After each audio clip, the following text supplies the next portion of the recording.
ബിജെപിയുടെ നേതൃത്വത്തിൽ ഉപവാസ സമരം സംഘടിപ്പിച്ചു. ഷൊർണൂർ നഗരസഭയിലെ ദുർഭരണത്തിനും അനധികൃത നിയമനങ്ങൾക്കും കേന്ദ്ര പദ്ധതികളോടുള്ള അവഗണനയ്ക്കുമെതിരായാണ് ബിജെപി പ്രതിപക്ഷാംഗങ്ങൾ ഉപവാസം സംഘടിപ്പിച്ചത്.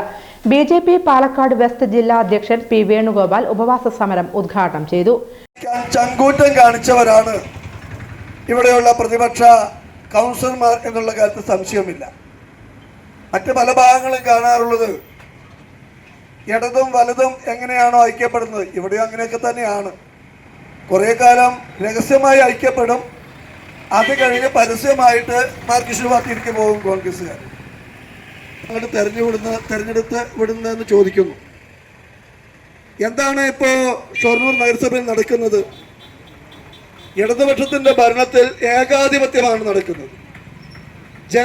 ഇവിടെ ഷൊർണൂർ നഗരസഭയുള്ള കൗൺസിലർമാരുടെ അഭിപ്രായങ്ങൾ കേൾക്കാനോ അവരുടെ നിർദ്ദേശങ്ങൾ സ്വീകരിക്കാനോ വിമർശനങ്ങളെ അത് ആരോഗ്യകരമായി നേരിടുന്നതിനോ ഇവിടെ ഭരിക്കുന്ന ഇടതുപക്ഷത്തിന് കഴിയുന്നില്ല എന്ന് നമുക്ക് കാണാൻ കഴിയും.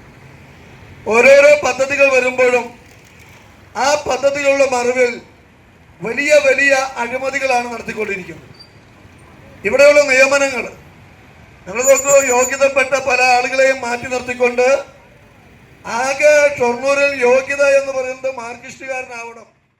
BJP parliamentary party leader E P. Nandakumar അധ്യക്ഷത വഹിച്ചു. ബിജെപി ജില്ലാ vice president M P. Satheesh Kumar, ജില്ലാ സെക്രട്ടറി കെ. പ്രസാദ്, മഹിളാ മോർച്ച സംസ്ഥാന ജനറൽ സെക്രട്ടറി സിനി മനോജ്, യുവമോർച്ച ജില്ലാ പ്രസിഡന്റ് എം. ഷാജി, ജില്ലാ കമ്മിറ്റി അംഗം വി.എം. ഉണ്ണികൃഷ്ണൻ, കൗൺസിലർമാരായ K R. Aswathy, Nisha Sasikumar, Radha Surendran, Lekha Ramesh, T. Bindu, area പ്രസിഡന്റുമാരായ മനോജ് ആറാണി, ഹരീഷ് കുമാർ തുടങ്ങിയവർ ഉപവാസ സമരത്തിൽ പങ്കെടുത്തു.